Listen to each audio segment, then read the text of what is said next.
নমস্কার, আমি রিয়া। আমার দুই পৃথিবী চ্যানেলে তোমাদেরকে স্বাগত জানাই। আশা করছি তোমরা সবাই খুব ভালো আছো আর আমিও খুব ভালো আছি। আশা করছি আজকের ভিডিওটি তোমাদের খুব ভালো লাগবে। যদি আমার ভিডিওটি তোমাদের ভালো লেগে থাকে তবে অবশ্যই আমার চ্যানেলটি সাবস্ক্রাইব করে দিও আর লাইক কমেন্ট করতে যেন ভুলো না, কারণ তোমাদের একটা লাইক, সাবস্ক্রাইব ও কমেন্ট আমাকে পরবর্তী ভিডিও বানাতে মোটিভেট করবে। ভিডিওটি কন্টিনিউ করা যাক। তাহলে আজকে আমি তোমাদের সাথে শেয়ার করব আমি রায়ের সাথে সাথে বাড়ির সমস্ত কাজকর্ম স্টেপ বাই স্টেপ কিভাবে ম্যানেজ করি। সকালবেলা ঘুম থেকে উঠে প্রথমে বাসি জামা কাপড় ছেড়ে দিয়ে স্নান করে নিয়ে আগে পুজোটা দিয়ে নিই, আর যেগুলো কাচাকুচি থাকে সেগুলো করে দিয়ে সব মিলে নিই। তারপরে এইদিকে ভাতটা চাপিয়ে দিলাম। তারপর বিছানাপত্র ঝাড়াঝুড়ি করব, কারণ বুঝতেই পারছো বাড়িতে ছোট বাচ্চা পুরো ঘর ছড়িয়ে ছিটিয়ে রেখে দেয়। যতটাই গুছিয়ে রাখি না কেন, প্রতিদিন চেষ্টা করি রায় ঘুম থেকে ওঠার আগেই বাসি কাজকর্ম সব কিছু সেরে নিতে। সাথে এই যে রায় দেখো কালকে রাত্রেবেলায় পুরো খাট নিজের খেলনার জিনিসগুলো সব ছড়িয়ে রেখে দিয়েছিল, তাই এগুলো এক এক করে আমি পরিষ্কার করে নেব। হাতটা পরিষ্কার না করলে রায় তো সকালবেলায় ঘুম থেকে উঠে প্রথমে এই রুমটাতেই ঢোকে, এই রুমে খেলনাপাতিগুলো নিয়ে আবারও খেলা শুরু করবে। তার আগে বিছানাটাও ভালো করে একবার ঝেড়ে দেওয়া হবে, আর তার সাথে যদি খাটের মধ্যে কোনো নোংরা থাকে সেগুলো পরিষ্কার করে নেওয়া হবে। আর এই রুমেই মনুর পড়ার টেবিলটা থাকে, তো সেখানে সমস্ত বইপত্র নিয়ে রাই ডেলি টানা হেঁচড়া শুরু করে দিয়েছে। তাই এই রুমে টেবিলটার ওপরে তো মনুর বই খাতাগুলো আর রাখা যাবে না, জানি না কোন দিন পড়ার বই কোনটা ছিঁড়ে ফেলবে ও। তাই এই সোফার রুমটা দেখছো, এই রুমটার মধ্যে মনুর বইগুলো আজকে ভাবছি শিফট করে দেব। তো চলো তোমরা ভিডিওটা দেখতে থাকো, আশা করছি তোমাদের ভিডিওটি দেখতে বেশ ভালোই লাগছে।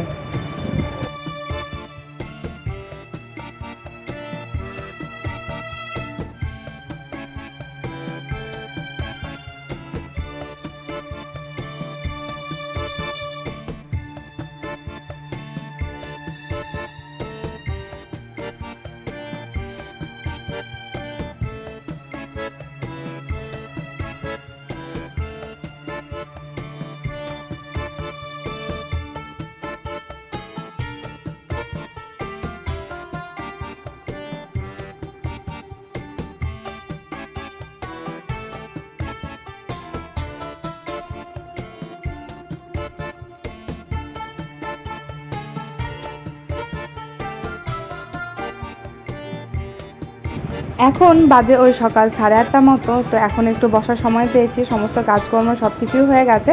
এরপরে তোমার দাদা ভাই আর আমি একটু চা খেয়ে নেব। চাটা খেয়ে এরপর ঢুকবো রান্নায়, তার সাথে রায়ের সুজিটাও বানিয়ে নেব। আজকে রায়ের সুজিটা একটু অন্য পদ্ধতিতে বানাচ্ছি, তাই তো ভাবলাম তোমাদের সাথেও ভিডিওটা শেয়ার করি। সুজিটা প্রথমে শুকনো খোলাতে হালকা একটু নেড়ে নিয়েছি। নেড়ে নিয়ে এটার মধ্যে আমি একটু গরম জল অ্যাড করে দিলাম। তার মধ্যে এদিকে আমি কাজু, কিশমিশ আর খেজুর এটা ভিজিয়ে রেখেছিলাম, এটা একটু সামান্য দানা দানাভাবে পেস্ট করে নিয়েছি।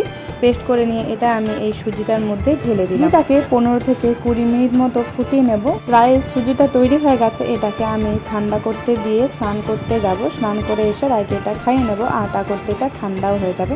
তো দেখো রায়কে খাওয়াতে খাওয়াতেই আমি খেলতে খেলতে ঘুরতে ঘুরতেই রায়কে আমি শেখাই যে কোনটা হাত, কোনটা চোখ, কোনটা মুখ। ও কিন্তু এখন মোটামুটিভাবে দেখাতে শিখে গেছে ওর হাত কোনটা, জিভ কোনটা। আর এখন কিন্তু রায়কে দানা দানা খাবার খাওয়াতে আমার একদমই অসুবিধা হচ্ছে না। তোমরা নিশ্চয়ই ভিডিওটি দেখে বুঝতে পারছো রায় কিন্তু খুব ভালোভাবেই সুজিটা খেয়ে নিচ্ছে, ওর কিন্তু এখন আর অসুবিধা হচ্ছে না। আমি যেভাবে শুরু করেছিলাম তোমরাও চাইলে সেভাবে শুরু করতে পারো। ওইদিকে রায়কে আমার খাওয়ানো কমপ্লিট হয়ে গেছে, ওকে খাইয়ে ওর বাবার কাছে দিয়ে এলাম। এদিকে আমি রান্নাটা সেরে নেবো। তো রান্না করার আগে প্রথমেই আমি যেটা করি সেটা হচ্ছে সমস্ত রকম সবজিপত্র আগে কেটে নিই। আর আজকে রান্না হবে সমস্ত রকম সবজি দিয়ে একটা তরকারি হবে, আলু ফুলকপির তরকারি হবে, আর মাছ আছে ফ্রিজে, ওই 4টে মাছের একটু কারি বানিয়ে নেব। সবজি কাটতে বসেছি, আর এদিকে দেখো রায় খেলতে খেলতে চলে এসেছে ওর পাপার কাছ থেকে। তাই রায়কে একটু আদর করে নিলাম, আদর করে নিয়ে ওর পাপার কাছে দিয়ে এলাম। এদিকে ভাতটা আমার 1 ফুট হয়ে গেছে, ভাতটা নামিয়ে নিয়ে এদিকে একটুখানি মুগের ডাল বসাবো আজকে। তো ডালটা আগে ভেজে নিচ্ছি, ডালটা ভেজে নিয়ে ডালটা চাপিয়ে নেব। তার সাথে একটা কড়াইয়ে পাঁচমিশালি সবজিটাও বসিয়ে দেব।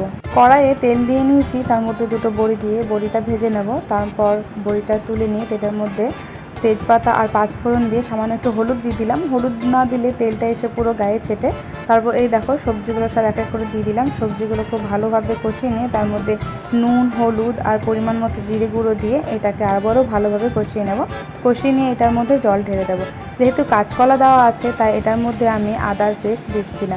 তো এইদিকে দেখো আমার কিন্তু শুক্তো রান্না হয়ে গেছে, আর নামানোর আগে একটুখানি চিনি দিয়ে নিলাম। শুক্তো রান্না হয়ে গেছে, এরপর ওই কড়াইয়ে আমি একইভাবে আবার ফুলকপিটাও বসিয়ে নেব। ফুলকপিটা আগে কষে নিচ্ছি, ফুলকপিটা কষে নেওয়ার পরে তুলে নিয়ে মশলা টশলা যেগুলো দিই নর্মালি আদা পেঁয়াজ রসুন বাটা দিয়ে আজকে একটু আমিষই বানাচ্ছি ফুলকপির তরকারিটা। তো এইদিকে দেখো আলুটাও কষতে শুরু করে দিয়েছি। ফুলকপির তরকারিটা আমার হয়ে গেছে, এরপরে এটার মধ্যে আমি একটুখানি গরম মশলা দিয়ে নামিয়ে নেব। এটার ভিডিও করতে পারিনি কারণ রায়ের হঠাৎ খেলা করতে করতে ওর মাকে মনে পড়ে গেছে। বুদ্ধি কি? হ্যাঁ, চিমটার উপর পা দিচ্ছি, স্লিপ করবি না তুই। এই রেখে দাও, এখানে গুছিয়ে দাও, এখানে গুছিয়ে রেখে দাও, তুলে দাও। হ্যাঁ, বাবা বাবা কত কাজ করছে রায়, করেছে বাবা বাবা বাবা সাওনা ম্যাডাম। ও বাবা এটা কি হলো? আচ্ছা তুমি এখন তাই একা একা আর তো রায়ের খেলা হবে না, রায়কে ওইদিকে আমি ঘুম পাড়িয়ে দিয়ে এলাম। ঘুম পাড়িয়ে দিয়ে এসে এইদিকে দেখো মাছটা শুধু করতে বাকি ছিল, তাই প্যানের মধ্যে মাছটা দিয়ে নিলাম। মাছটা দিয়ে মাছটা ভেজে তুলে নিচ্ছি। মাছের কালিয়াটা বানানোর জন্য আমার একটা গোটা পেঁয়াজ লাগবে, তো পেঁয়াজটাকে কেটে খুব ভালোভাবে এখানে ভেজে নিয়েছি। আর পরিমাণ মতো জিরে ধনে আর আদা বাটা এটার মধ্যে দিয়ে আর হাফ টমেটো কুচি দিয়ে এটাকে খুব ভালোভাবে মিশিয়ে পরিমাণ মতো জল দিয়ে দিয়েছিলাম। যখন ঝোলটা ফুটে উঠলো তখন এটার মধ্যে আমি মাছগুলো অ্যাড করে দিলাম, আর মাছের কালিয়াটাও আমার রেডি হয়ে গেছে।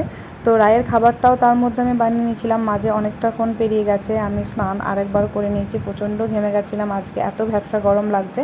এখন বাজে ওই বেলা 11টার মতো। তো আজকে রায়কে খাইয়ে নিয়ে তারপরে আমি স্নান করাবো। তো রায়ের জন্য আজকে বানিয়েছিলাম সবজি, 2 রকমের ডাল আর গোবিন্দভোগ চাল পনির দিয়ে একটুখানি খিচুড়ি। তার ভিডিওটি আমি তোমাদের সাথে নেক্সট ব্লগে অবশ্যই শেয়ার করব। তো দেখো রায়কে আমার খাওয়ানো হয়ে গেছে, খাইয়ে রায়কে ঘুমও পাড়ানো হয়ে গেছে। এর ব্লগটা এখানেই শেষ করলাম। সবাই ভালো থেকো, সুস্থ থেকো।